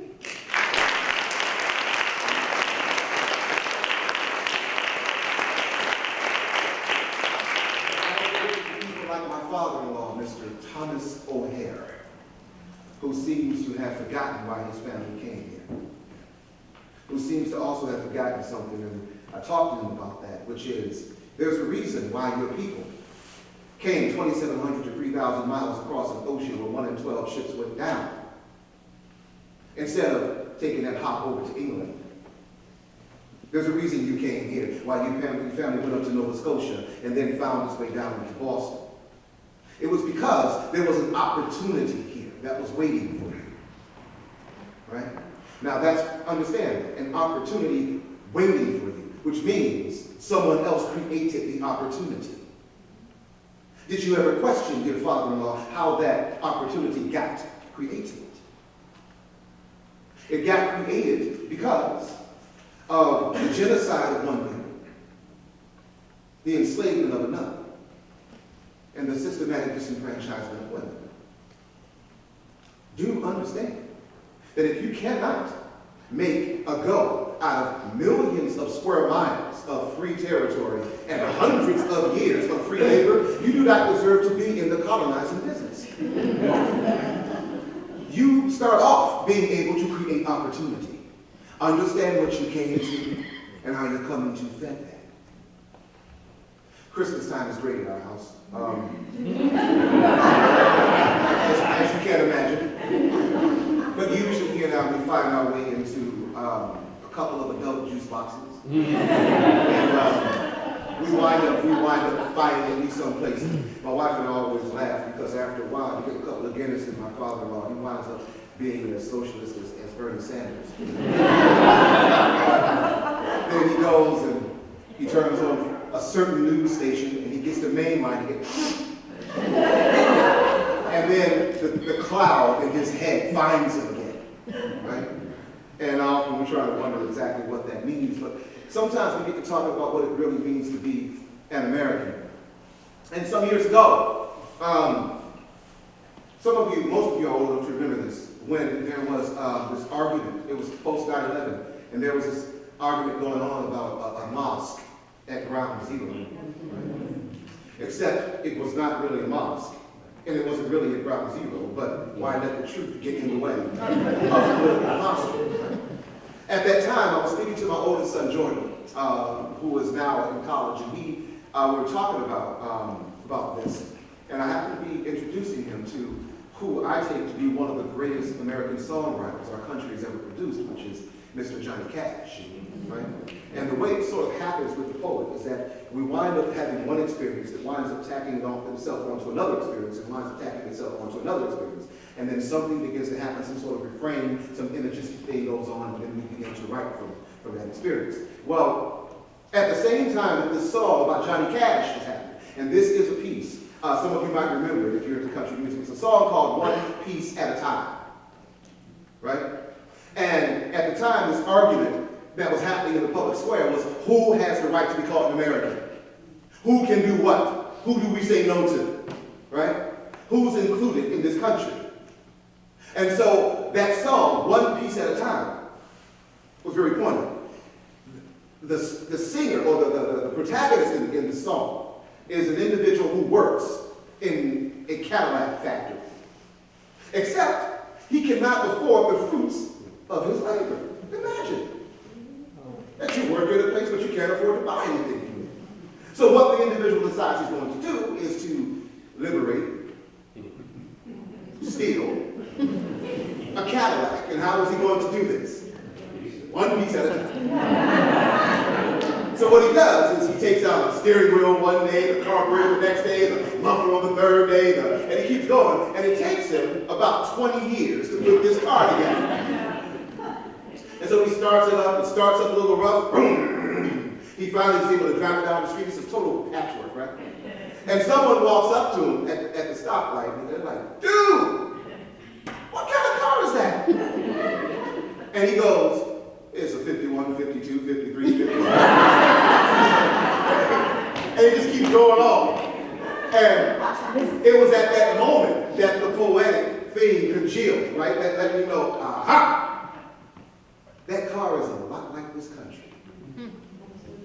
Put together from all of these disparate parts that we think should not go together. But somehow we find a way to do that. And as my grandmother would say, sometimes it's sure enough ugly, but it stays on the road. So this is in the spirit of that. And also in the spirit of race relations. I, being an African American, I come, from a quaint little town. I'll tell you about later. And my wife is an Irish American. And so we hear a lot in the news often in certain circles about the browning of America. But we only hear that from one perspective. right? Because from where I sit, it's enlightening of America, right? And so we have two kids who are a product of the Browning and the lightning. African American and Irish descent. We call them Shamrock and Hamhock. And so this is also in that spirit. I was at this one fancy coffee store next to a woman with looks I'd never seen before, but she seemed to have much charm and style and grace. When she stepped to the counter and she ordered a drink, it was an iced cappuccino with soy, I think, but I was preoccupied and trying to surmise her race. It seemed she wasn't quite white, she wasn't quite black, she wasn't quite this, and she wasn't quite that. In fact, I guess she wasn't quite anything, I suppose. I didn't want to harass her or come off crass, but the question was burning, and I decided to ask, and she said, "Save your breath, I can guess what you want to know." See, everywhere I go, folks stare at me, trying to decode what I'm supposed to be, but truth is, mister, calculating me ain't so easy as you can see. So, since you got the interest, I'll take the time to keep that question from smoking your mind. Just buy my coffee and I'll tell you just what I mean. So I said, no sweat. That's a bet. I'm always curious to know what I don't know yet. For me, that's worth a cup of Joe or maybe even two. So I pulled out, I reached in my pocket, pulled out the money, paid for the coffee. Said, "There you go, honey." Now sit down, girl, tell me, what in the world is you? Well, that's when she took a deep breath. And she said, "Well, a Jew, Italian, Haitian, American, Africa, Asian, Mexico, Peon, Puerto, Nigeria, Brazilian is what I am. And I'm making to fit like a patchwork quilt, and from my sweat, they say country's built, but keep it simple. Stupid. Call me American. Now you can just call me American. You can just call me American. Though sometimes I ain't quite sure just what that means. But from sea to shining sea, there are 300 million me's. Red, white, and blue, and every in between. So we rapped a wee about democracy, about what makes ours different than the ancient Greeks. We wrote subjects most folks would tell you is taboo. We talked about love and religion and politics, the Taliban and the Dixie Chicks, Democrats, Republicans, and the Green Rainbow too. We spoke about ex-President Barack Obama, joked about Trump and all that drama, and wondered, is our economy still bouncing back? About whose fault it's going to be when our climate changes of trucks and such and good shooting ranges, and why I prefer a PC, but she likes a Mac. Yeah, we act so much we lost track of time, and though we differed, we began to find that she and I was quite glad they're becoming friends. Then she looked at her watch and said, "Look, gotta run, but thanks for the talk. I've enjoyed it, honey. Who can say maybe one day we'll see each other again?" And as we both shook hands and said no more, she grabbed her purse, headed toward the door. That's when some dude looking real confused comes over real slow. He's like, "Say, buddy, seem like you know that woman. You mind very much if I ask you something?" I said, "Save your breath, I can guess what you want." And that's when I took a deep breath. And I said, "Well, a Jew, Italian, Haitian, American, Africa, Asian, Mexico, Peon, Puerto, Nigeria, Brazilian is what she am. And she's meant to fit like a patchwork quilt, and from her sweat this country's built, but keep it simple. Stupid.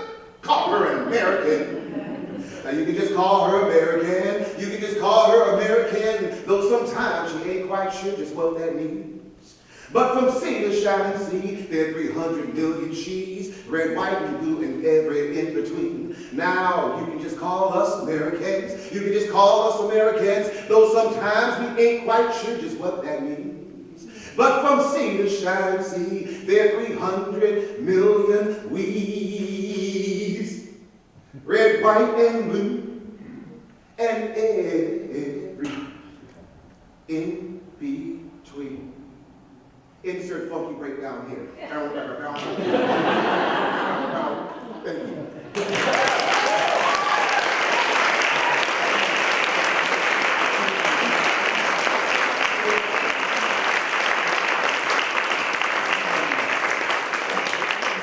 I'm going to follow a lead that Ben did, which is to not beat us over the head with everything political tonight, right? But to also go in another direction for a second. I think sometimes we poets with a political imagination, we get so caught up in the revolution that we forget about the evolution, right, of the human being. And when I was an evolving individual and found myself being a horny 13-year-old, as 13-year-olds are born to find themselves, I found myself falling in love with the words of William Shakespeare. And the first play I read as a horny 13-year-old, you can probably guess what that was. Yes. But it did not come to life for me until I saw the Franco Zeffirelli version, starring Olivia Hussey and Raymond Whiting. And then the words of Shakespeare began to dance in a different way. My students, I have them do an exercise where we write a Dear Juliet letter. And we send it off to Verona. And there is a place you can send your letters to in Verona, and someone on Juliet's staff will write you back in Verona. So remember that, find it online. Here's the first letter I wrote to Juliet. It's called Dear Juliet. I spent a lot of time trying to name it. Dear Juliet. Dear Juliet, I've always wanted to write to you. I have started this letter several times, but always stopped. I was unsure as to what a 21st century African-American man would have in common with a 15th century Italian girl. Especially given that at the time you were born, African-Americans hadn't yet been invented.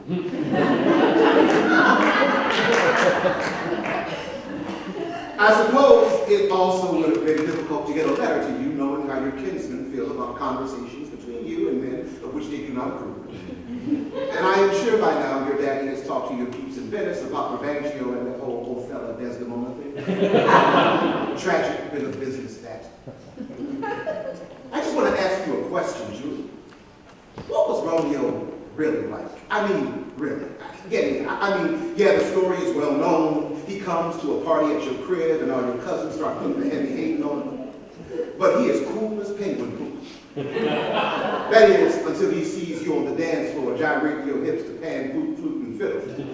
Then he steps to you like some medieval Mac Daddy, and next thing you know, you're leaving your family and your house full of bling to go and lick poison off his lips. Did you think to yourself, how doth one wearing such tights and bunny shoes have so much swagger? Have you seen any of the films? Yeah, but don't see that DiCaprio one. I mean, it's cool and all that, but it's a bit overwrought for my taste. But that Zeffirelli joint with Olivia Hussey playing you, woo, that joint is epic. Well, you met cute in real life. I mean, I know that during your time, you probably were big on bathing or sewage or teeth. But I bet you had to have some kind of pre-Renaissance hotness happening. Sorry, I'm just asking. But for real though, back to Romeo. Was there something in how he profaned the holy shrine of your hand? How he could not force his eyes to leave yours even when he gave you his lips' sin and then asked for it back? Or how his kiss was authored by some ancient book that only opens inside of a young girl once? Sorry to talk so much about it, but ever since I was a boy, I have always wanted to be that kind of man. Now, though I am married and things seem to be working out a little bit better for me and my wife than they did for you and Romeo, I would still like to know what made you love him that way. Well, enough for now, Jules. I'll write again when I can. I don't suppose you text or tweet, do you? Holler back at a brother when you get a minute, girl, all right? Sincerely, someone who still finds just a little bit of you in everyone.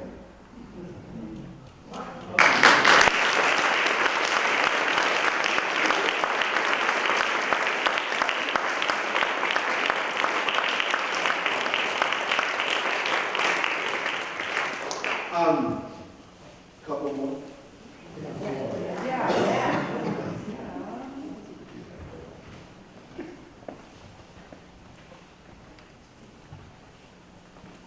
Black fathers, for those who are not. To be a black father is to fear you will outlive your children. It is to know your sons will be mistaken for guns. Black fathers want to cut the hoods off their sons' hoodies, tear the do-rags from their skulls.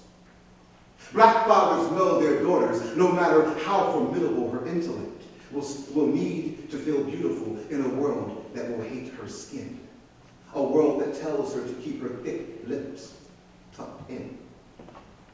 Black fathers are too aware of how history haunts this country. that it is a specter so terrifying to look upon that most people won't.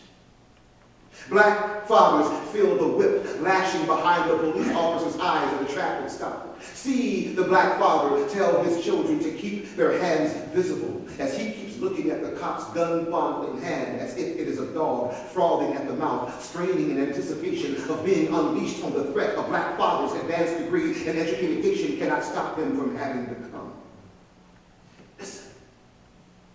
Listen to how carefully the black father announces his intentions. How measured is his voice as he over-enunciates every action that will cause his hands to leave the steering wheel. Look at the way his white and Asian friends' eyes nervously dart in disbelief when he tells them about it over rye Manhattan cocktails and pints of craft beer. The black father frequently seeks the solace of black music, gives jazz to their children as a metaphor for how to live, tells them how they must improv and dance, how they can never miss a beat, that there are those trying to trip them up and then blame them for their own falling. The black father guides his children to the breaking in the gospel singer's voice, tells them of the auction blocks that birthed it, tells them how he loves and treasures that voice, even though it bends toward a heaven he no longer believes in, and praises a God he now devoutly doubts. Black fathers, watch out for which well-meaning, white-class, middle feminist values will get in the way of raising black sons by telling them they are what's wrong with this world because everything is wrong with their heads. Black fathers know how the world grinds up black bones to make white bread. Black fathers are anxious about being missing, absent, dead. To be a black father is to never worry about being overestimated, to have it be taken as a given that you do not exist. It is to never worry about getting too much rest at all, because you learn to sleep with one eye open when your back is against the wall.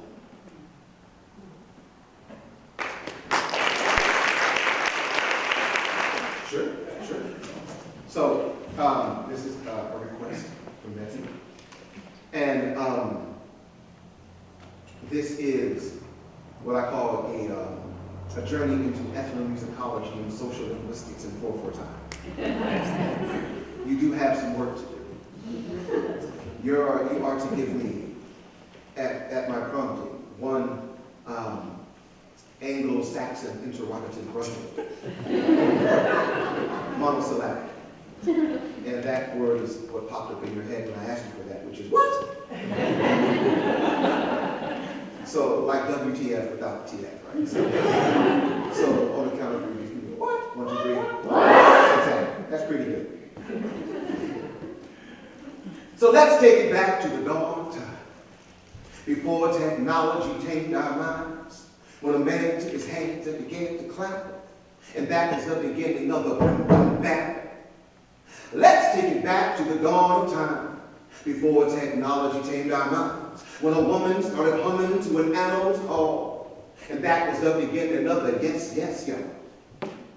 Yes, yes, y'all. Yes, yes, y'all. It's like that, diggity that, y'all. It's like that, y'all. It's like that, y'all. Really, seriously, it's kind of like that. It's what we understand. So, once again, here we are again, needing to feel what it means to be scared. To feel the systole and diastole of the human heart getting rolled into poetry and music and whatever comes from the human soul. We know the body has intelligence. The intellect cannot dismiss a consequence of biocultural experience. But let's take a quick trip and get a sense of what it means for you and me to have become human beings.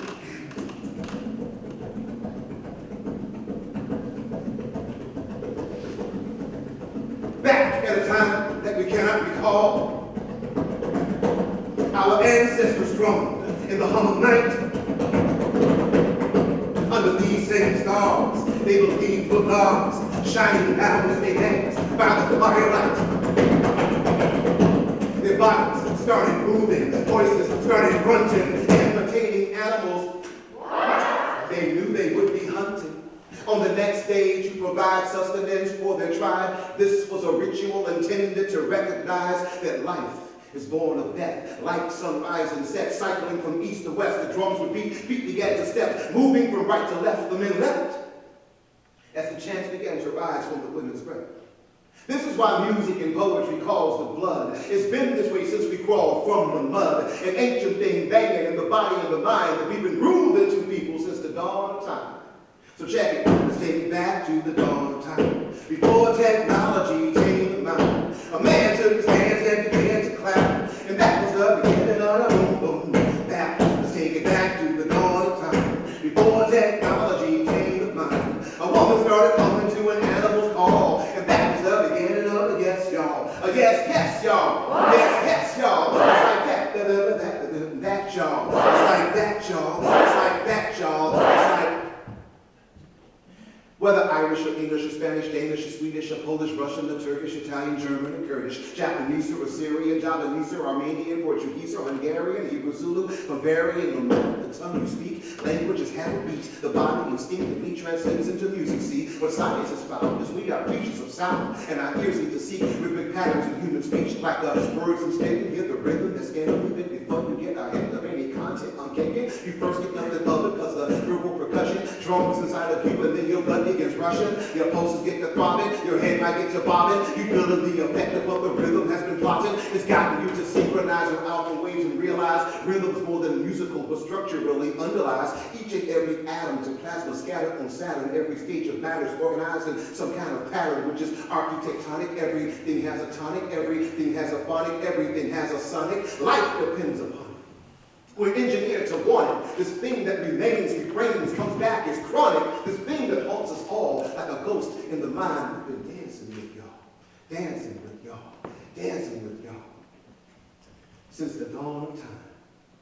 So check it, let's take it back to the dawn of time. Before technology tamed the mind, a man took his hands and began to climb, and that was the beginning of the boom boom bap. Let's take it back to the dawn of time. Before technology tamed the mind, a woman started coming to an animal's call, and that was the beginning of the yes y'all. A yes, yes y'all. Yes, yes y'all. It's like that, that y'all. It's like that y'all. It's like that y'all. It's like that y'all. It's like that y'all. It's like that y'all. It's like that y'all. It's like that y'all. It's like that y'all. It's like that y'all.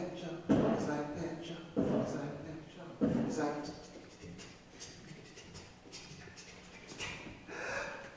it's like that. Thank you.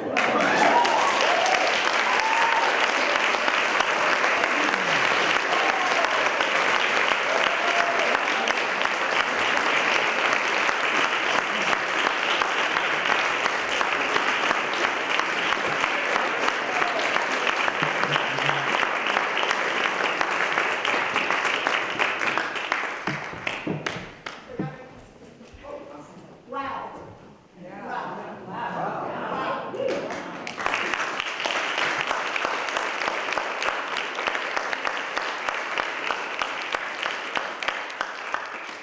Thank you so much for coming tonight. We're going to just end with one song that I'd like to introduce the pianist. I'd like to introduce Becca Johnson. She's been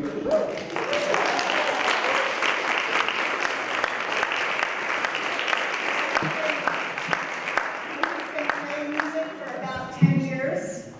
Plays both piano and flute, as well as starting to study voice.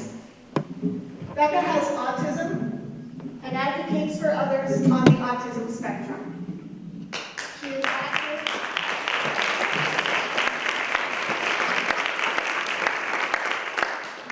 She is active in both theater and band at the Natick High School. Did I mention she's my daughter? I've asked Becca to close our evening tonight by performing a song called Clock of the World. Thank you, Becca.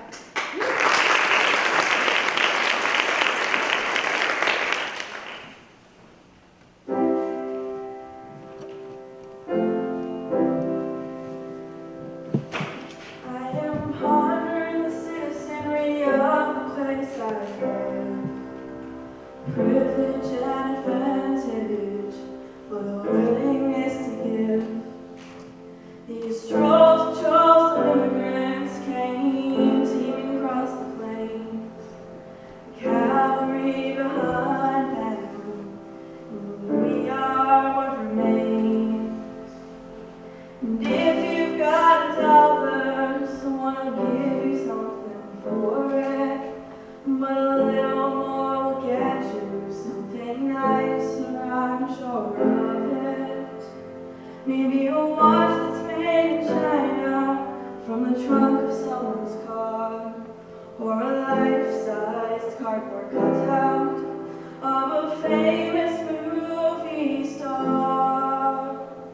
Somewhere, someone's singing, somewhere, someone's burying, or a casket someone's carrying. A crowd somewhere is gathering, somewhere a bell is barking. What is passing and supplying, like the clock of a world, keeping perfect holy time. Ravenous and beautiful, it's all beyond me, I admit.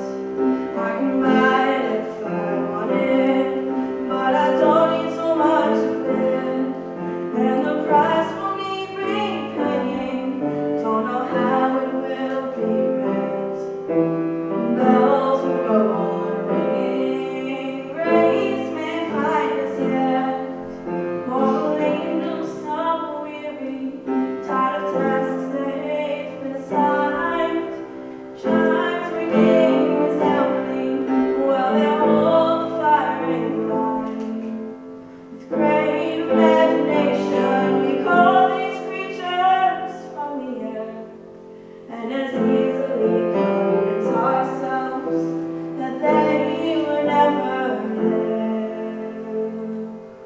Somewhere bells are ringing, somewhere someone's carrying, or a casket someone's carrying. A crowd somewhere is gathering, somewhere a bell is barking. What is passing and supplying, like the clock of the world, keeping perfect holy time.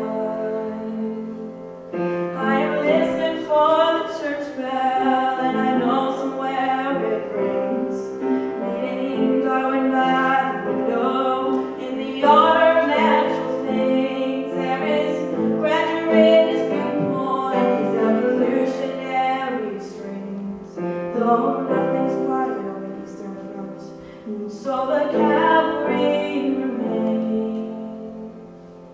Always the cavalry remains.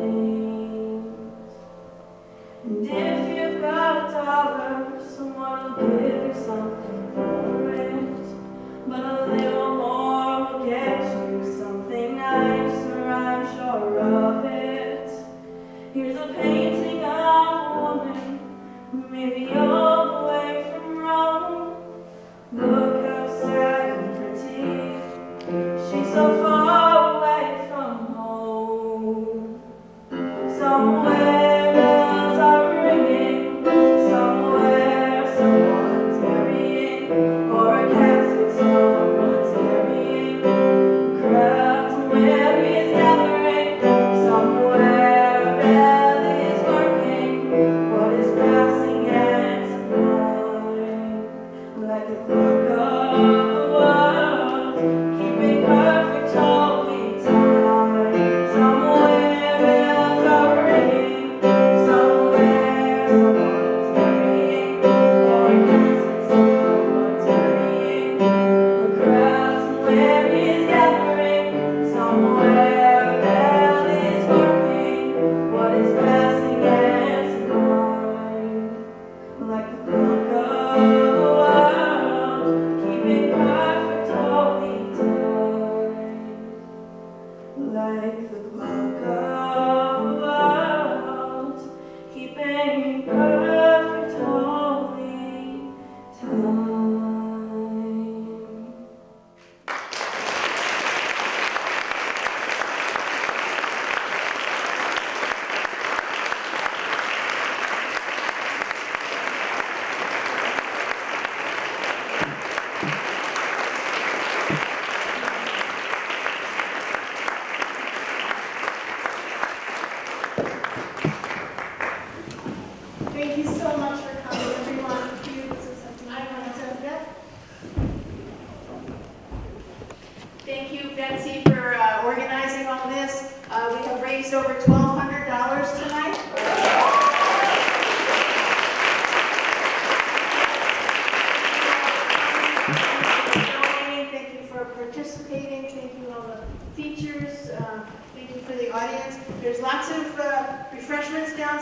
speakers. Let's dig in and let's finish them off. And thank you all.